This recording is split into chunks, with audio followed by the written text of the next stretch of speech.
Yes, I'm doing this. What is going on, everyone out there in the world of The whole leaders? world. The whole world, the entire, I call us the League of Leaders, Brynn. I am imagining that if you are watching this or listening to this, like LinkedIn is one of the channels that we're on, but this is definitely catered towards professionals. And you've been in and out of LinkedIn.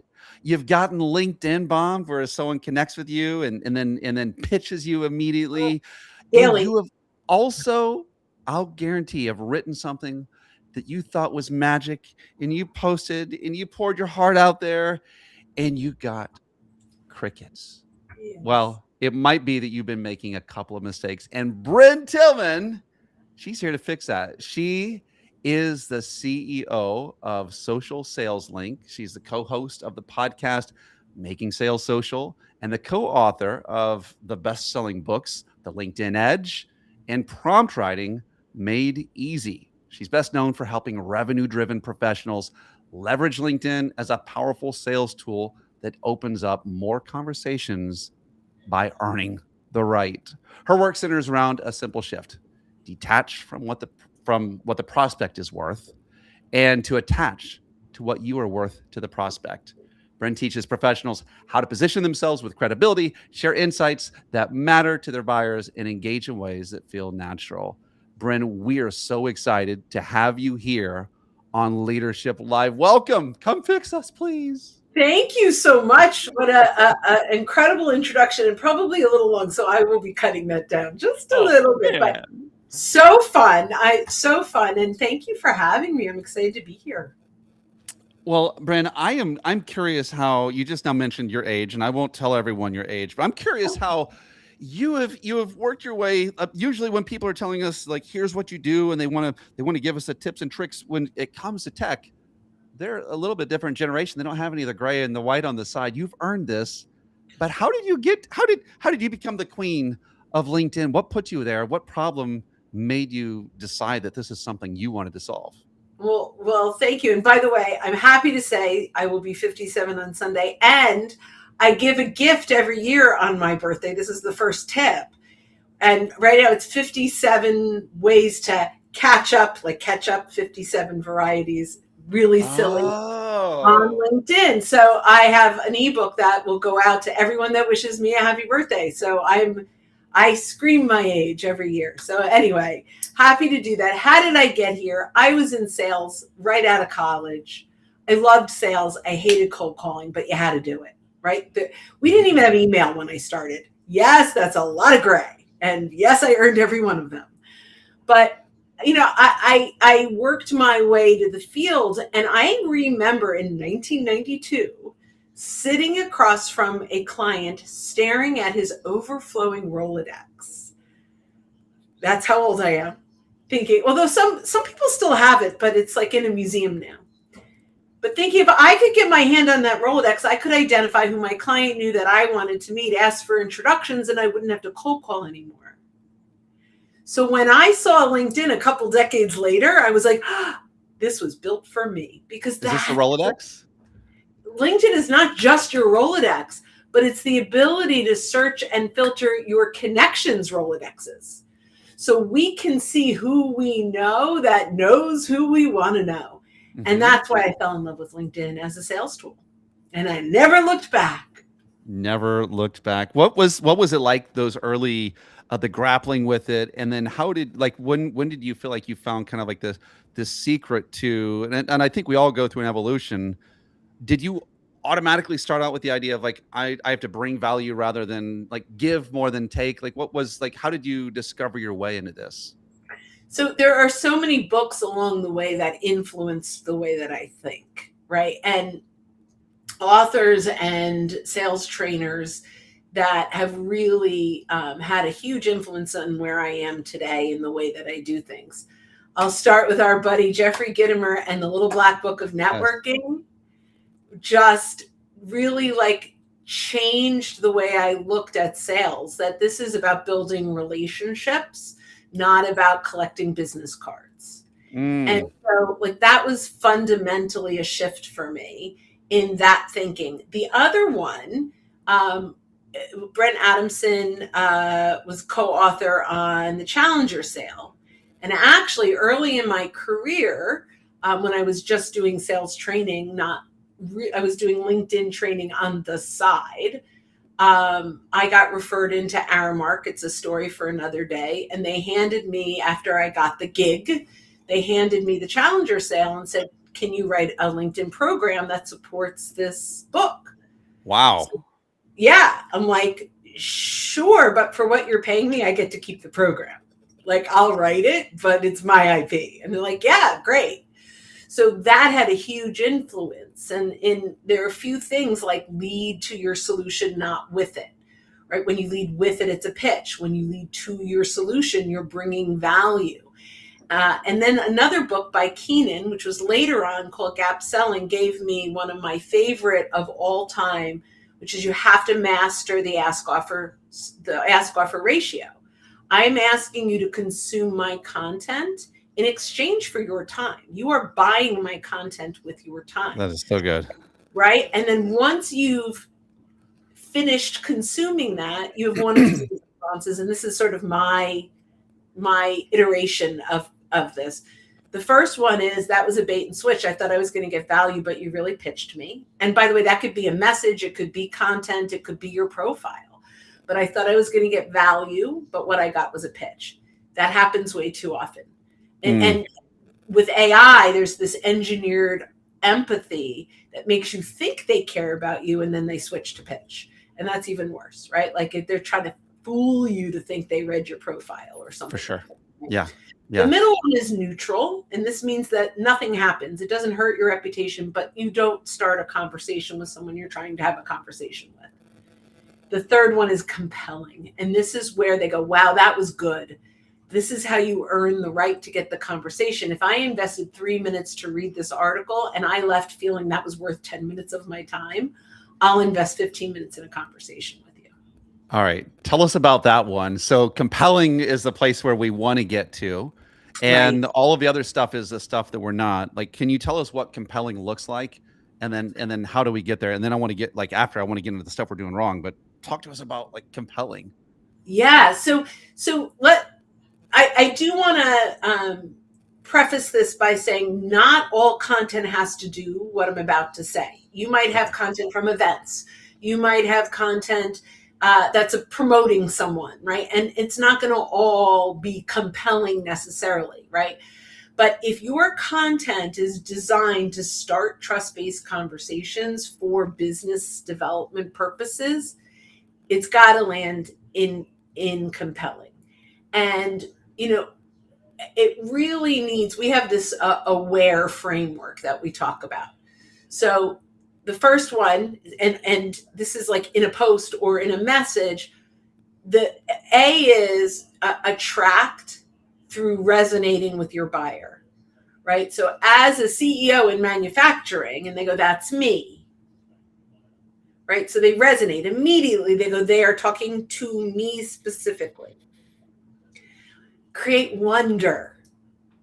This is where you have a curiosity moment where they go, ooh, right? So CEOs in manufacturing are struggling with keeping good talent for more than 18 months without burnout. Go, ooh, oh, I wonder why they're talking about this because I'm facing this, right? So I wonder what's happening. Right, so that's AW. Then A is add value. So this is where we are going to give them an aha moment. It could be aha moment where they go, oh, so what are we doing? We have we're short-staffed, and so one of the things that we can do is X, Y, and Z. We think throwing a bonus at someone is going to help them not get burned out, but it's not. Whatever it is that you solve, right? And they go, oh, I didn't think of it that way before. Oh, that's my aha moment, right? Then that aha moment, they have to start reframing how they think about the way they're doing things today. So they go, so that makes sense. Today, I'm doing that. Now I'm going, how can I change that in my environment? And then E is engage. We need to get them. This is the compelling, like if they're compelled, we need to take them from lurker to Mm-hmm. engager, which means they like, they comment, they connect with us, they ask us to connect. They come out of the woodwork because we earned the right through good enough content. Okay. And when we can do that, we can now start conversations with people that are interested in that content. Okay. And so attracting people, I'm assuming there are probably some micro parts of like do this in the first line. By the way, formats, right? Written, video, those little scrolly Well, things that they have. Like what's carousels? What do you say? Doesn't matter. mix it up. Mix it Mix it up. up. Okay. Yep, mix it up. If you do the same thing all the time, people think it's the same piece of content. Ooh. So there are some people that just do the carousels, but then they don't, and they're doing them in the same brand color, and they think that, so people think, oh, I've already seen that 5 times, even if Okay. it's new content. So one of the things, maybe you could even look at some of the stuff that I'm doing or whatever, but because like I know I'm doing it not right. I've been doing it for years, but why do you think? I guess like as I'm thinking about this, like you're saying, when you reverse and you say that you give value before you try to think about what you can gain. What does that then say about us if we're doing these aware as our version of posting? Yeah. How should we rethink like what it is that we're bringing? Is it like maybe a party where you don't show up with nothing in your hands, you bring a dish? Like like how do we rethink the things? Because then someone's like, I don't know, I have like one lesson in my whole life. Like that's a challenge, right? For some people. Yes, absolutely. And that goes back to that, the challenger sale, challenger customer thinking, of lead to your solution, not with it. What we tend to do is lead with our solution. We talk about our stuff, not about their challenge. Our goal is not to close a sale with our content. It's just start a conversation. 100%. So yeah, so another influencer for me is David Newman, who Do It Marketing and Do It Sales author. He very early in my career taught me that the way that you capture the attention of your buyer at the right time is to talk about the challenge they're having before they are at the step when they need you. What is the step before they need you?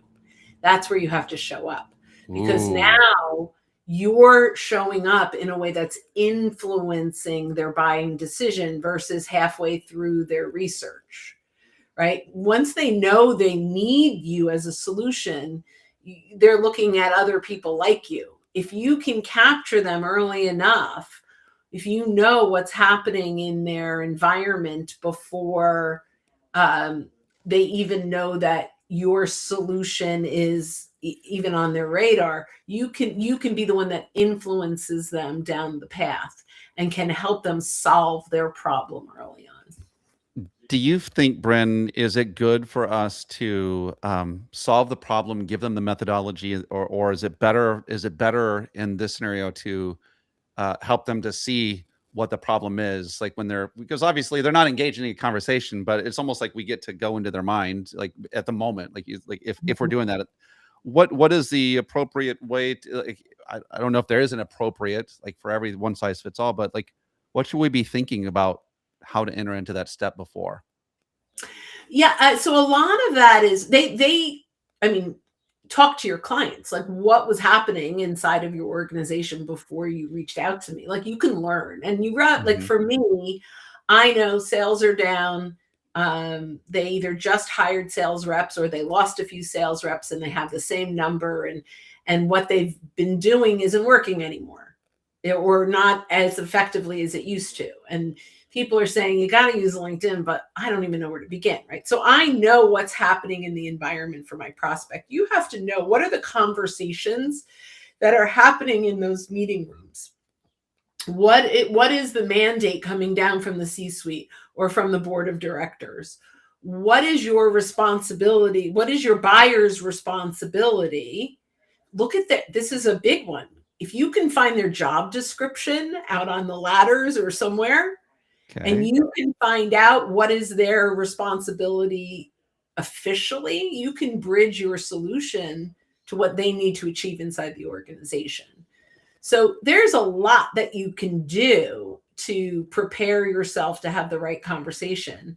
But once you've identified that, then your content should talk to those initiatives, talk to those priorities, So you right? just went through like 5 or 6 of those little areas, and anything within that cloud is appropriate because those are the things that they're like sales are down or not sure what to do with LinkedIn, or some of those are areas where it's like, just if you're in doubt, here's your menu. Is that the Yeah. idea?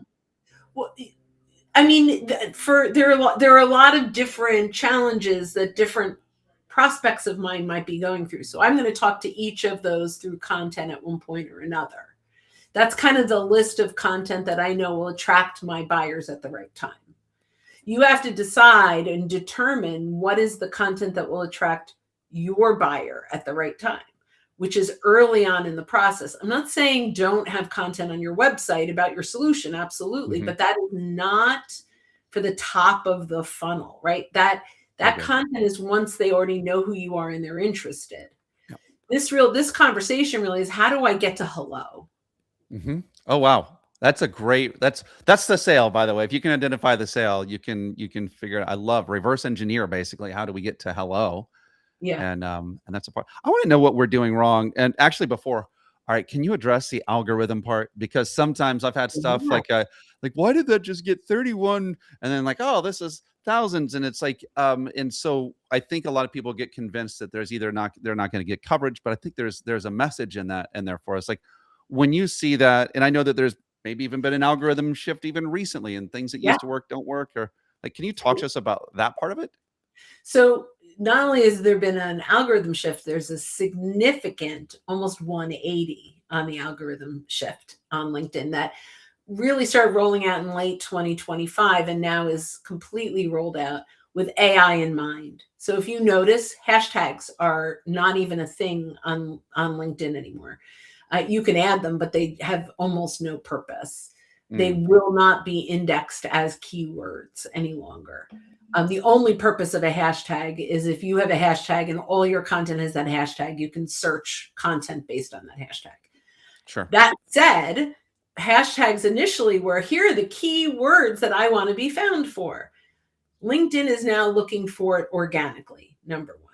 It's just organically. The number two, it's called 360 brew. That means that LinkedIn is looking at your whole picture, the whole 360. Does your content match your comments, match your profile, match the people you're engaging with? It is a full picture, which is throwing people that have side gigs, right? Like, I am an HR Oh. professional here, but I have a little consulting or jewelry making business on the side. And it's really hard. Like we used to say, just tell it, yeah, I wear two hats. This is my day job. This is my night job. That no longer works. Mhm. You can have two companies on your profile, but it will confuse LinkedIn and it will confuse who sees your content. Wow. Yeah. Oh my goodness. Yeah. Yeah. Okay. Okay. So the next piece is who you're engaging with. So one of the things that we've done is we've created a custom list, which you can do in the free LinkedIn, like of all the fuel instructors. And so whenever a fuel instructor shares content, we have a custom list that we can engage with all the right people. And it's so you can customize this. So LinkedIn, the free LinkedIn has a search where you can Mhm. click on that and go to posts. You could go most recent and you can add names of people or even industries. So you can now create and then we save it in a bookmark like in Chrome. And now I can click on that bookmark and see one feed of all the right people. So when I'm Oh my. engaged, right? So now I have consciously decided that these are the right people that I want to not only engage with, but I want them to see my content too. And this is the magic. When you engage with someone's content, LinkedIn will show them your content in their newsfeed for 2 weeks. If they engage, the 2 weeks will start over. If they don't, it will go away. If someone connects with you or you connect with them, 2 weeks, they will see your content. If they don't engage, they don't see it ever again. So here's the challenge. Why is my content not showing up? Because I'm not engaging with the right people. Oh my goodness. Okay. So this is funny. I'm just going to give you some history of this. Like I was a Yeah. big believer. I use, especially when I was more in sales. I used to use LinkedIn like it was nobody's business. I used it as a referral tool and all kinds of things. Mhm. Also, I was engaged differently, and then my career changed, and time went on. It wasn't that it's almost like I showed up as a teacher. Like let me teach you this. And by the way, I feel like no one's interested in what you're teaching, typically speaking, unless it's like uh, I think what you gave earlier kind of addresses a little bit of that. But it's almost like I gathered different groups, like these different friend groups along the way that Mhm. might not be relevant anymore. And I definitely am not engaging with them, and they're not engaging with me. And if they see my stuff and don't interact with it, that's worse for me, probably. Is there a way to reset that? Is my question. But you're saying, yeah, Mhm. find the Engage with people the that right people. engage with the right people. Oh my gosh, duh. This Yeah. is this is because I know on like YouTube, if you like, you can do almost like an algorithm reset where you adjust and make this type of content 4 or 5 times, and so the algorithm says, "Oh, this is who you are." It has a hard time when we do all of the things. It has an easy time when we do one thing. One thing. Yes. And so you just like, did you see the light bulb? You just turned it on right there. Yay. That's awesome. What are we doing wrong, Brent? Take me into the places of the stuff that you feel like that we're getting it wrong. And you mentioned the mindset of a lot of us are we show up and we want to get rather than give. But other like what are we doing wrong, maybe even tactically? Well, so the number one tactical thing right now is we're letting AI control our relationships. I call it engineered empathy. I think it's Ooh. professional gaslighting. Oh, okay. Like I think and I obviously am a huge AI fan, right? Like I live and breathe AI, but we can have AI guide us, but we can't have AI pretend to be us, right? So I get a message, Brynn, I really love the content you shared on Oh X, yeah. Y, Okay. Z. Yeah. Yeah. Or, hey, Brynn, I'm really impressed with all your accomplishments around A, B, and C. Have you considered writing a book? I'm like, Just a few. right? Yeah. Like, yeah. So that that was not just AI but automation, right? Where they scraped stuff. I actually added, which I rarely did before, but I added emojis. I added stars into um, my Yes, and your name, your in my so that they title. So, title. Okay. Brynn, noticed you're the CEO at star star star star star. That's hilarious. Okay. Yeah. Because I'm like, really, guys, really, right? But and don't ever say I noticed when your AI noticed. It's a lie. It's gaslight. You're trying to gaslight me. You're trying to make me think you care, and you don't, right? Bad. So this is where we do it. So two things. Number one, you've got to slow down your outreach. It will speed up your outcome. Hands down, these are relationships. You would not walk into a a networking meeting with this walk up to them and just say, hey, I was on your website and I think you're really awesome, here's my card, and Right. this is how we can help you solve this problem. And you're like, Yeah. but like, I'm a human. These are humans on the other side of these messages. They are people. Don't look at them as leads. They are humans, right? So that, like, I think that is so critically important. And so don't send in a robot to your networking meeting. Don't send automation. It does break LinkedIn's agreement as well, and it can get you shut down, but it's also icky. Now, that said, So AI no is no automated connect, to be clear, no automated no. connections, no bots writing your, and like you do use AI. We'll get into what you also use there, but it's like, So but you we're can not certainly use a bot to help you write the message, but read everyone before you hit enter. right. It needs to be really, yeah, It you. needs Yeah. to be, and look at it and go, is this honest? Like, for me, why would we start any relationship off with a lie? Right. Right? Yeah. why are we doing that? Why? It's a numbers game, and maybe I'll fool enough people to want to work with me. It's like, this is broken. This is broken, right? And so it makes me sad. The other thing you said briefly, and I'll reiterate, you need to detach from what the prospect is worth to you and attach to what you are worth to the prospect. When you show up going, oh, here's a list of people I can sell to, you are never going to see success on LinkedIn. You just won't. But if here is a list of people that I can provide value to, I can invite to an educational webinar, I might be able to give insights to, but earn the right first. Little insights, right? They see a piece of content. I earn the right for them to download an ebook. That ebook is good enough that I earn the right for them to want to be part of my webinar. Or when I do reach out, they want to have a conversation. Or I got them to vote on a poll that was really fun and they got to see how they benchmark to their peers. It's valuable in their world. When we show up with our agenda, we lose every time. When we show up when our agenda, though, is to, Steve Jobs would say, I hope I put a little dent in the universe, right? Like his little dent. Put your little dent. Be a micro influencer. Put a little dent in your network. Bring value. Get the reputation of, you got to see what he's posting. Did you see what she put out there? Like, my favorite thing in the world is when someone says, a friend of mine shared your content.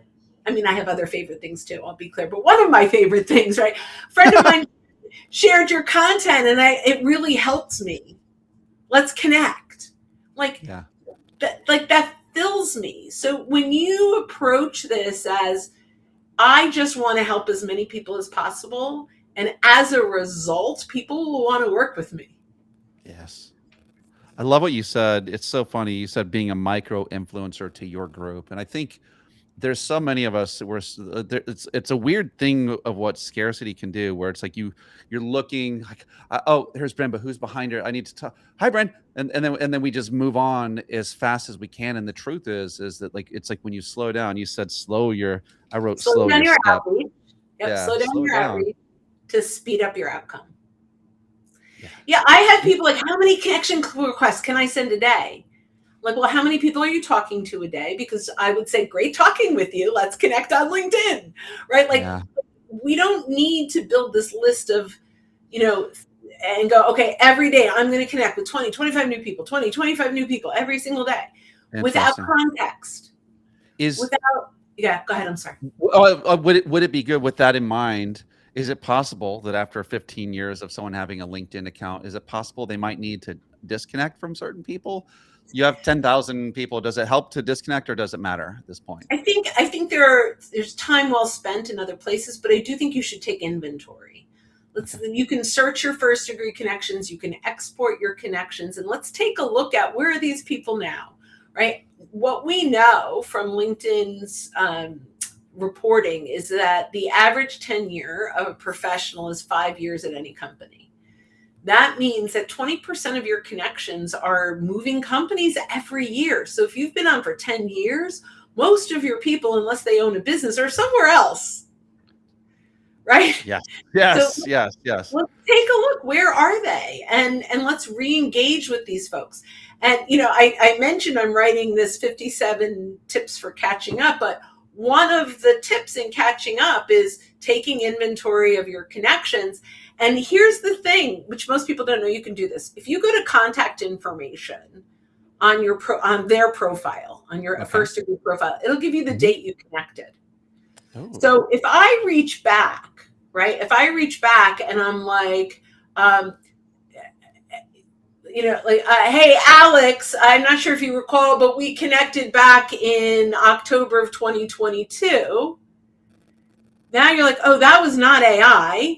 That was not a random message, because I can see if I have no messages back and forth. I'm trying to think when I connected with Alex. I don't know why I was trying to think.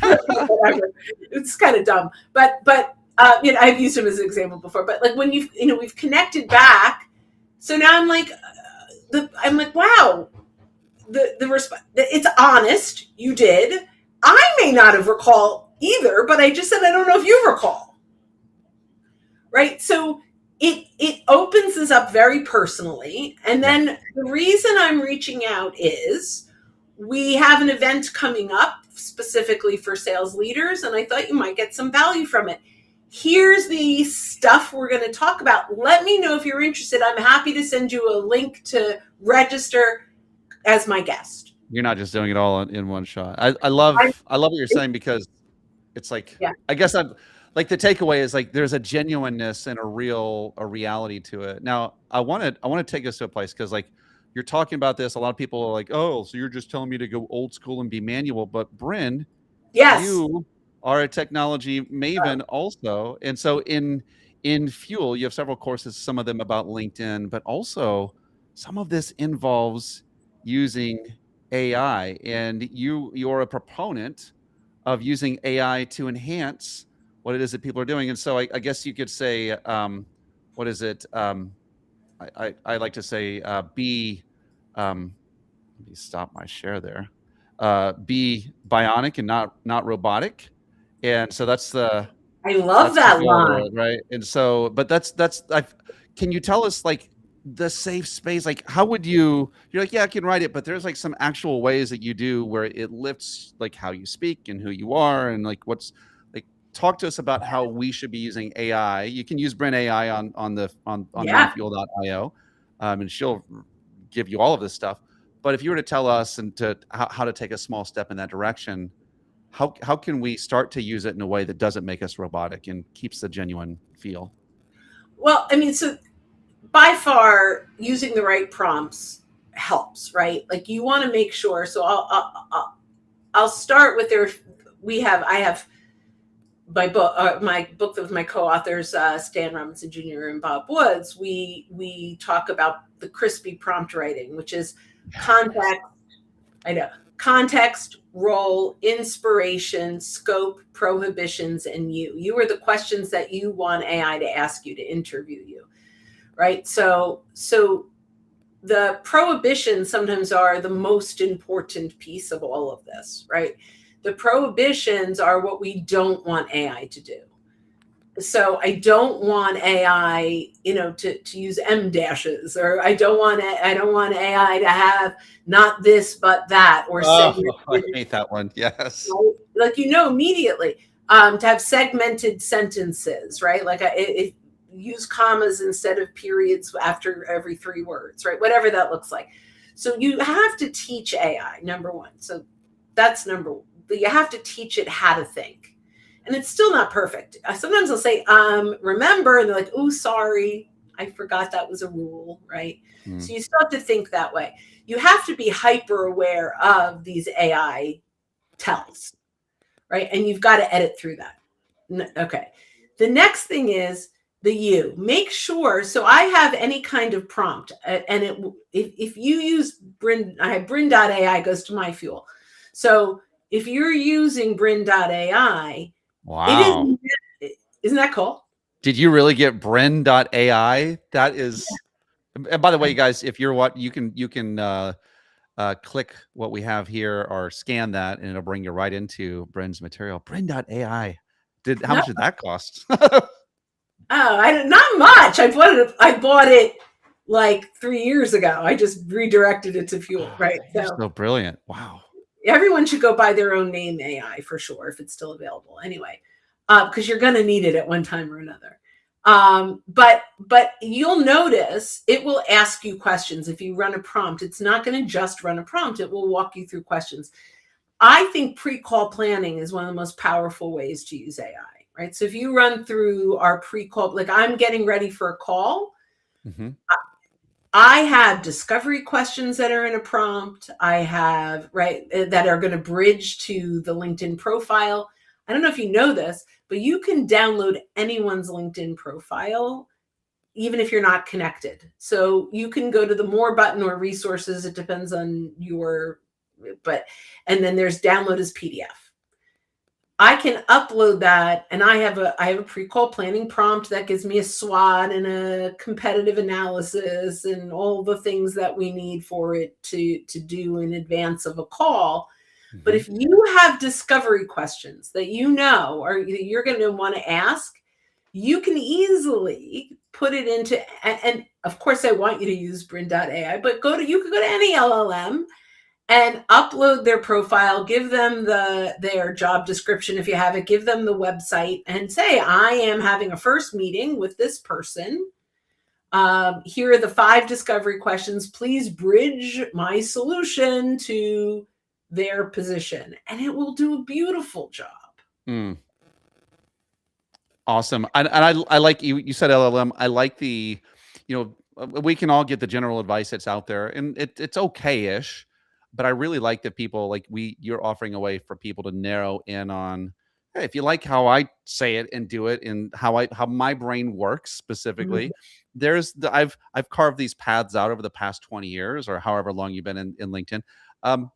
You can access that. It's all right here. What a power move for you to get that is AI. something that is something. If you go to any other LLM, and they all have their purpose, believe me, I love a lot of them, but you are going to get an inconsistent answer, right? Because it's going to go find the answer of other voices. So you can put that in and you'll get a pre-call planning, but it might pull from maybe someone who teaches something that isn't aligned with the way that you think, or the way that your company is positioned to think. So having kind of these encapsulated expert AI, I think you 100% know what you're going to get. And I test my AI all the time.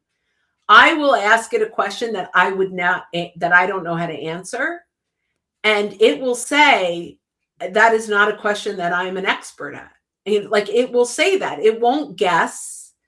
It won't try to come up with, something. And that's one of the reasons I love Fuel so much, is because you're not going to get a random answer from something that it found on Google that's not even verified, right? So I think that's there's a danger in just becoming a part of some amalgamated, homogenized, like there's no proper dosage with anything that's going out there. Right. Whatever the creature is that is AI is it doesn't know you specifically, and it doesn't know exactly just Brynn's stuff.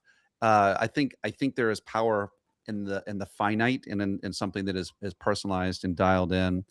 Brynn, you have been so generous with us today, just to share the stuff. Like, this has taken you a long time to learn. You share this with people for a lot of money. You make, like, this is what people pay you for. I want to know. Not a lot, just depends. But you would do. You're just so good at this, and it's so natural. And I just want to. I want to ask you this, Brynn. If you could help us to make, like, I'm seeing some LinkedIn stuff. I'm seeing some AI stuff that people don't need to be afraid of. If there's someone that has been in the cold because, let's just say, they haven't needed this stuff before and they're realizing, I got to play catch up. I'm wondering if you can give one practical step they can take today. And then, Brynn, tell us how we can get more of you in our lives. Tell us where we can find you. So one practical step, I would say,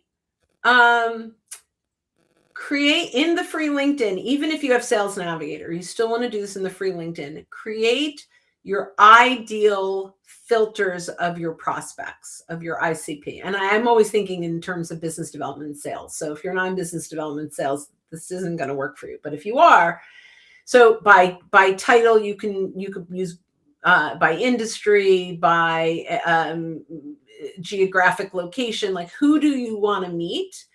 And use the first degree filter. So that's going to give you, that's taking inventory of your connections.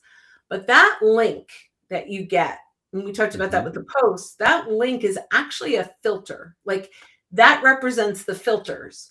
So if I share that link with you, or I share that link with a client, they will then see a list of their first degree connections that I want to meet. Oh. And so this becomes an incredibly powerful link.